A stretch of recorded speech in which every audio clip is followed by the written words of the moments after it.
बंद करो ये संसार की वार्ता, ये तुम्हारे को नरक प्रदान करने वाली, ये बुरा, ये भला, ये उत्तम, ये अधम, ये दृष्टि माया देती है, भक्ति नहीं देती। भक्ति तो देती है दृष्टि जड़ चेतन जग जीव जत सकल राम मैं जाने, ये भक्ति की दृष्टि होती है। ये माया की दृष्टि है, ये अधम है, ये उत्तम है, ये गुणवान है, ये गुण रहित है, ये सब मायामय, ये विषमता है। और उपासक भक्ति के प्रभाव से जीत विषम संसार कीर्ति जग विस्तर है, इस संसार की विषमता से मुक्त होकर वो सम हो जाता है, समदर्शी। तभी समस्त कामनाओं का नाश हो जाता है, क्योंकि कुछ बचा नहीं भोगने योग्य, तो कामना किसकी, सब कुछ आराध्य देव, ऐसा अनुभव हो जाता है। तभी समदर्शी, इच्छा कछु नहीं। तो अलम इह वितर्क जालइह, बंद करो ये तर्क वितर्क वाद विवाद का जाल। क्या करना है? बोले सहसई वाछिद्य मोह जालानी, तुम्हारे हृदय में ये जो मोह जाल माया ने फैलाकर तुम्हें बांध लिया कि ये अपने, ये पराये, ये मैं कर सकता हूं, ये मैं करूंगा, ये मैंने किया, ये तुम्हें अज्ञान अविद्या का जाल बांध चुका है।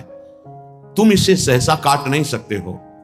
श्रीधाम वृंदावन आओ और भगवत प्रेमी महात्माओं का संग करो, तो तुम्हारे हृदय का ये मोह जाल नष्ट हो जाएगा। बिनु सत्संग विवेक न होई, राम कृपा बिनु सुलभ न सोई, होए विवेक तो मोह भ्रम भागा। सत्संग से विवेक और विवेक से मोह जाल का नाश। फिर क्या करो? तो बोले पक्षी की तरह उड़कर वृंदावन में आ जाओ और ऐसा विचार करो कि अब मेरे पंख नष्ट हो गए, अब यहां से मैं उड़कर ले जा सकता। उड्डीएव विहंगा पत वृंदा काननम रुचिरम। अर्थात भाव ये है कि जैसे कोई पक्षी उड़ करके वृंदावन आया और उसके पंख जल गए, अब वो उड़ के नहीं जा सकता, ऐसे हम वृंदावन का वास स्वीकार कर ले। पंख क्या है? ये जो हमारी विविध कामनाएं हैं, छोटी छोटी छोटी, यही मिलकर पंख बनती हैं और यही हमें संसार में उड़ा रही हैं। हमें विश्राम नहीं मिल रहा। बिन संतोष न काम न साही और अछत काम सुख सपने नहीं। जब तक हृदय में भगवद आश्रय रूपी संतोष नहीं आ जाता, तब तक ये कामनाएं ऐसी भगाती रहती, दौड़ाती रहती है, वो समझ नहीं पाता है। और जहां कामनाओं का शमन हुआ तो विश्राम मिल जाता है। जैसे गोस्वामी जी कह रहे हैं, जाकी कृपा लवलेस ते मतिमंद तुलसीदास हूं, पायो परम विश्राम राम समान प्रभु नाही कहूं। जिनकी लवलेश कृपा मात्र उदय हुई, हृदय में परम विश्राम प्राप्त हो गया। ये विश्राम स्थिति, कुछ चाह नहीं रह गई, कुछ जानना बाकी नहीं रहा, कुछ पाना बाकी नहीं रहा। इसी को प्राप्त करने के लिए ये मानव देह मिला है। अलम इह वितर्क जालम, बंद करो ये तर्क वितर्क वाद विवाद और सत्संग के द्वारा प्राप्त विवेक से काट दो इस मोह जाल को और श्रीधाम में पक्षी की भांति गिर पड़ो। पत उड्डीय एव विहंगा पत, अब तो बस मेरे पंख जल गए, मैं तो उड़ने लायक ही नहीं रहा। अर्थात अब मैं वृंदावन के बिना जी नहीं सकता। वृंदावन हमारा जीवन है, प्राण है, सर्वस्व है। जही विषय दुर्विषवनम छिंदी। अब वृंदावन में आए हो तो विषय वन को काटना पड़ेगा। ये जो विविध इंद्रियों के द्वारा विविध भोगों को भोगने की लालसा है, इसका छेदन के बिना कोई परमानंद का अनुभव नहीं कर सकता, भगवदानंद का अनुभव नहीं कर सकता, अखंडानंद का अनुभव नहीं कर सकता। छिंदी दुरासा महापाषाण जही विषय दुर्विषवनम। ये एक दो पेड़ नहीं है, ये दुर्वासनाओं का बगीचा है और पूरा काटना पड़ेगा। बोले कुठार चाहिए, अगर कुल्हाड़ तेज युक्त हो तो काट के फेंक दो बगीचा। किसका? बोले दुर्विषय वन का, गंदी भोगों का काट डालो। जो धार है कुल्हाड़ की वो है ज्ञान, जो कुल्हाड़ है वो है उपासना। अच्छा, अगर बेट ना हो तो कुल्हाड़ का वो काम जो होना चाहिए वो नहीं हो, उसका बेट है। वो बेट है सत्संग, साधु संग रूपी बेट में ज्ञान रूपी जिसकी तीखी धार हो गई है, उपासना का परिपक्व निष्ठावान संपूर्ण विषय वन का नाश कर देता है। इस तन का फल यही है कि हम दुर्वासना का नाश कर पावे। अगर दुर्वासना नष्ट हो गई तो इसी भूतल पर मृत्यु लोक में तुम कालातीत अवस्था को प्राप्त हो जाओगे। जिए कालवश ना परे, समुझ जे आए शरण ते डरत ना काल डर। अभय हो जाता है, अभय निशान बजायो। जेहि तन हरि के भजन कियो तो यह लोक परलोक सुफल हो। ताको धन्य जियो जेहि तन हरि को भजन कियो। संत समागम श्री गुरु सेवा ये अमृत रस जो पियो। सूरदास धनी भागता ही को जो हरि चरणन चित दियो। जेहि तन हरि को भजन कियो। धन्य है उसका मानव शरीर जिसने हर क्रिया भगवान को अर्पित करते हुए नाम जप किया। वो इस लोक में और परलोक में महान आदर और सुख प्राप्त करता है, परम शांति को प्राप्त होता है। धन्य हो गया उसका जीवन, उसका जीना धन्य हो गया। संत समागम श्री गुरु सेवा यह अमृत रस पियो। हे भाई, ये मानव जीवन इस अमृत पान के लिए मिला है। किस अमृत पान के लिए? बोले सदगुरुदेव की शरण होकर उनकी सेवा में रहना। सदगुरुदेव का प्रताप जब उदय होगा तो साधु चरणों में प्रीति हो जाएगी। गुरु सोई जो साधु सेवावे और साधु सोई जो विषय छुड़ावे। हरिराम व्यास जी कह रहे गुरुदेव का प्रभाव क्या होगा? प्रत्येक संतों के चरणों में तुम्हारी अपार श्रद्धा हो जाएगी। ये गुरु प्रताप उदय होता है। वही गुरु है जो संतों की सेवा में अपने शिष्य की रति पैदा कर दे। जैसे अपने आचार्य और जिन जिन रूपों में आचार्य रूपों में भय तो दास दासोहम की ही पद्धति स्थापित की। अगर संतों के प्रति दासत्व भाव नहीं है, कुछ ऐसे जन होते हैं जो अपने गुरुदेव का तो आदर करते हैं पर अन्य संतों की अवहेलना करते हैं, निंदा करते हैं। वो ये नहीं समझ पा रहे कि मैं अपने गुरुदेव की ही अवहेलना कर रहा हूं, क्योंकि समस्त हृदयों में गुरुदेव ही विराजमान है। कभी वो सच्चे गुरुदेव प्रसन्न ही नहीं हो सकते जो अन्य भक्तों वैष्णवों की संतों की अवहेलना करे और सोचे हमारे गुरुदेव हम पर प्रसन्न। कभी वो गुरुदेव प्रसन्न नहीं हो सकते, कभी नहीं हो सकते। सब संतों की जय, सब संत भक्तों की जय, तो गुरुदेव अपने आप पर प्रसन्न हो जाएंगे। सातों समूह में जग देखा, मोते अधिक संत कर लेखा। जाने संत अनंत समाना, बहुत महिमा वर्णन की गई। तो संत समागम श्री गुरु सेवा यह अमृत रस पियो। ये अमृत रस है। कभी एक क्षण भी जो गुरुदेव के चरणों की सेवा में या संत समागम में व्यतीत किया, वो क्षण तुम्हें इस भव समुद्र से बचा लेगा, निकाल लेगा। विश्वास करो, वो क्षण कभी व्यर्थ नहीं जाएगा जिनकी गुरु सेवा बन गई। बड़े भाग्यशाली जिनको गुरु चरणारविंद की आज्ञा में रहने को मिला। संत समागम ये दुर्लभ वस्तु है। संत समागम हरि कथा तुलसी दुर्लभ दोए। अगर रोज हमें संत समागम सत्संग मिल रहा है, आप बहुत बड़े भाग्यशाली और धनी हैं। सूरदास धनी भागताहि को जो हरि चरणन चित दियो। गुरु सेवा संत समागम इसका विशेष फल है कि आपका चित्त हा हरि रा राधा प्रिया प्रीतम के चरणों में निरंतर के लिए जुड़ गया। बड़े भाग्यशाली हैं जो जिह्वा से नाम रटने लगे। ये संत कृपा गुरु कृपा का फल है। नाम रे मन राधा नाम कही लीजे, राधा नाम कही लीजे।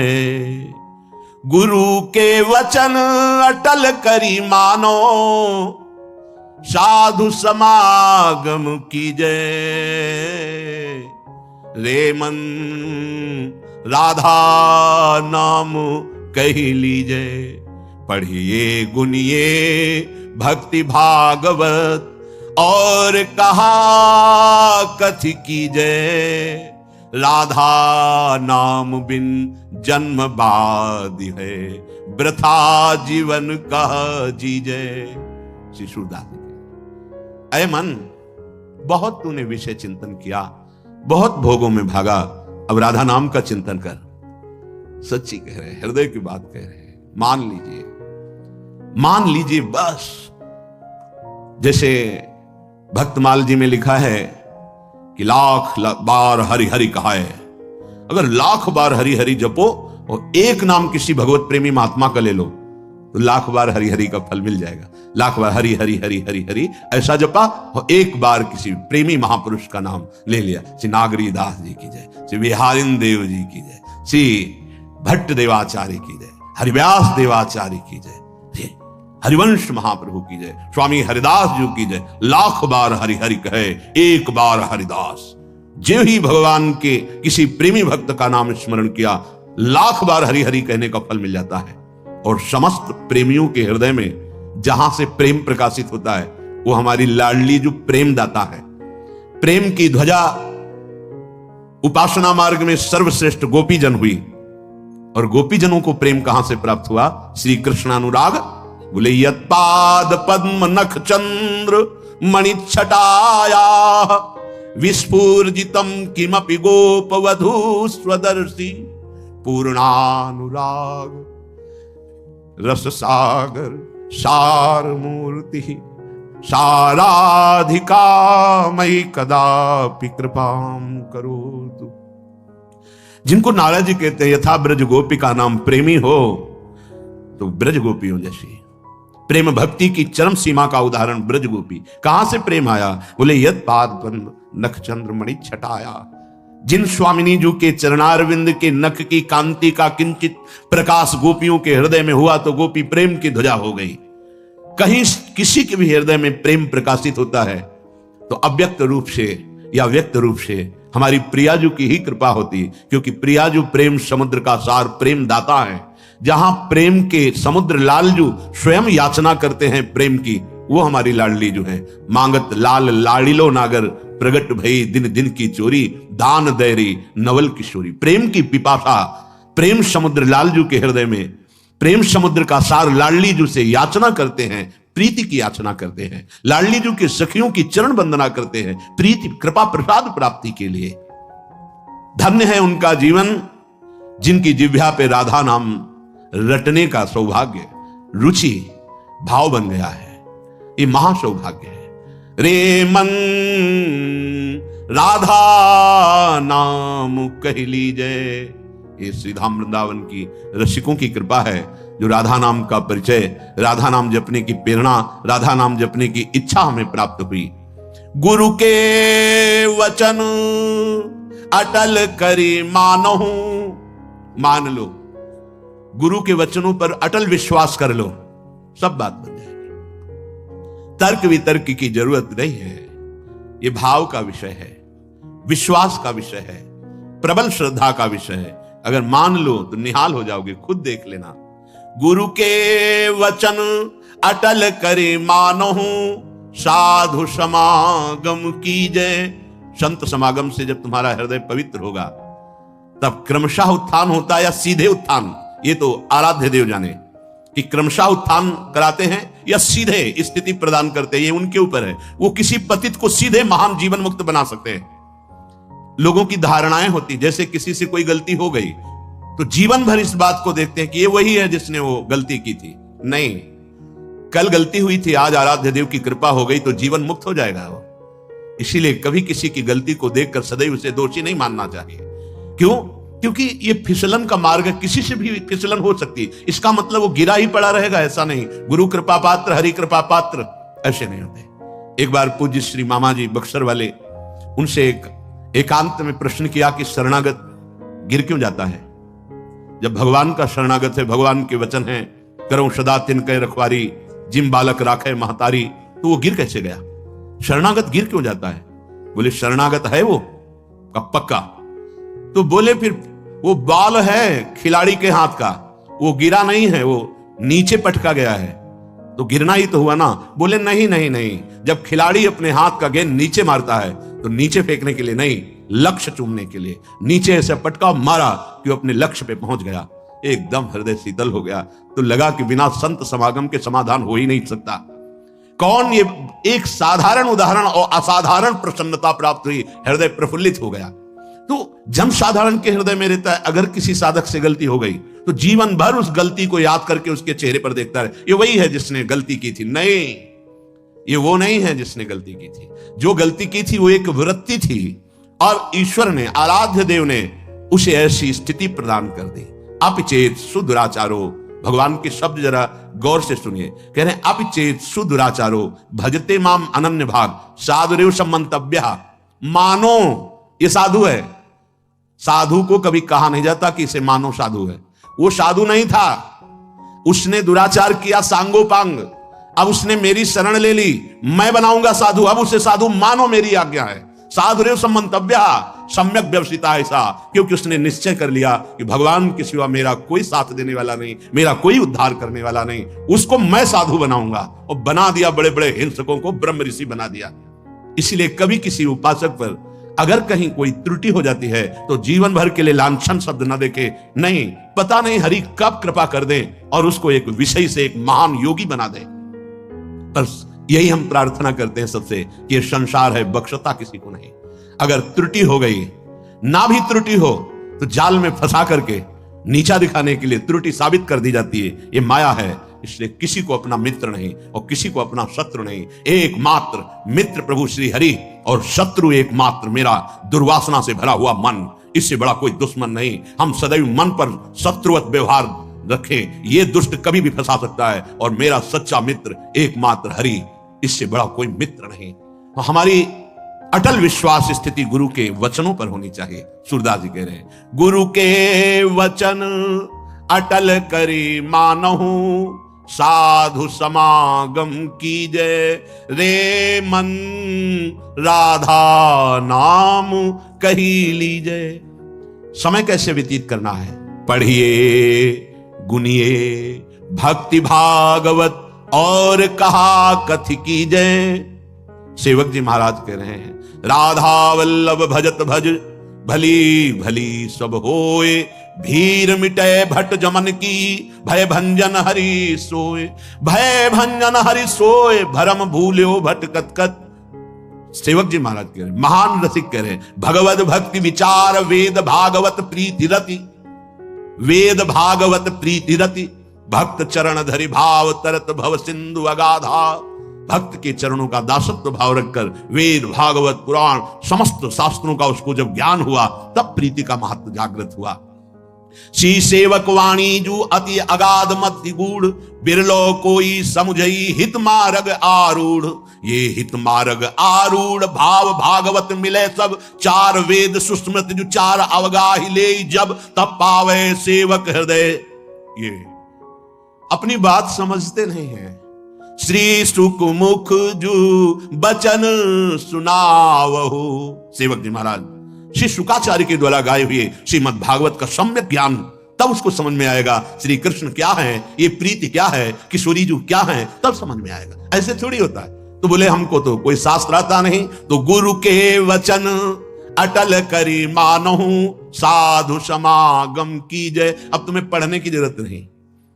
जैसे पूरे शरीर के रक्त को दुग्ध में बदल करके भगवान उस नवीन बालक के पोषण के लिए उतना ही गर्म, मीठा और पावर युक्त दुग्ध मां का, कहीं भी शरीर में ऑपरेशन करके देखो सफेद दुग्ध नहीं मिलेगा, लेकिन उस करुणा निधान ने पूरे मां के शरीर के रक्त को उतना जितना से बालक का पोषण हो दूध बना दिया, और उतना ही गर्म, उतना ही मीठा, उतना ही पावर युक्त जितना वो बालक पचा ले और वो बालक पुष्ट होता है। ऐसे सदगुरु संपूर्ण शास्त्रों का सार दुग्ध रूप वचन एकत्रित करके अपने शिष्य को प्रदान करते हैं। उसे मेहनत करने की जरूरत नहीं है, शास्त्रों पुराणों की विविध वृत्तियों को ढूंढने की जरूरत नहीं, उनको खोज करके अनुभव करके गुरुदेव दे रहे हैं। तो गुरु के वचन अटल करी मानहु साधु समागम कीजय। संतों का संग करो और गुरुदेव के वचनों पर अटल विश्वास करो, परिणाम तुम्हारा परम मंगल होगा। वर्तमान में तुम्हें थोड़ा कड़ुआ लग सकता है, ये घटाओ, ऐसे करो, ऐसे नहीं, ऐसा करना नहीं है, तो आपको लगेगा कि ऐसा क्यों कहते हैं। जब आपको परिणाम मिलेगा तो आप इसी बात के लिए रोएंगे कि अगर गुरुदेव मुझे कृपा ना करते तो मैं इस रस को ना प्राप्त कर पाता। तो अटल विश्वास उनके वचनों पर आंख मूंद कर एक बार इस जीवन को गुरुदेव को दे दो। आपको ऐसा करना है, बस वचनम करिष्येतो में आप बोलो मैं वही करूंगा। कृतोहम, मैं बिका हुआ दास हूं, मेरा कोई संकल्प नहीं, मेरी कोई इच्छा नहीं, बस आप आज्ञा कीजिए। परम पद हाथ में आ जाएगा। जे गुरु चरण रेनु अनुरागी, ते लोकहूं बेदहूं बड़ भागी। जे गुरु चरण रेनु सिर धरही, ते जन सकल विभव बश करही। श्री गुरु पद नख मणिगण ज्योति, सुमिरत दिव्य दृष्टि होती। बंदो गुरु पद पदुम परागा, सुरुचि सुबास सरस अनुरागा। गुरुदेव भगवान की चरण रज माथे पे चढ़ी हुई है, उनकी आज्ञा का पालन हो रहा है और उनके चरणारविंद के आश्रय वृत्ति हृदय में जागृत हुई तो दिव्य दृष्टि प्राप्त हो जाएगी। दिव्य दृष्टि, जिस दृष्टि से हम प्रिया प्रीतम का साक्षात्कार करेंगे वो दिव्य दृष्टि, जिस दिव्य दृष्टि से ब्रह्मबोध होगा वो दिव्य दृष्टि गुरु के चरणों से प्राप्त होती है। हमारा समय भगवत चिंतन, भगवत चर्चा, भगवत लीला गुण गायन में व्यतीत हो, कर्तव्य कर्म करते हुए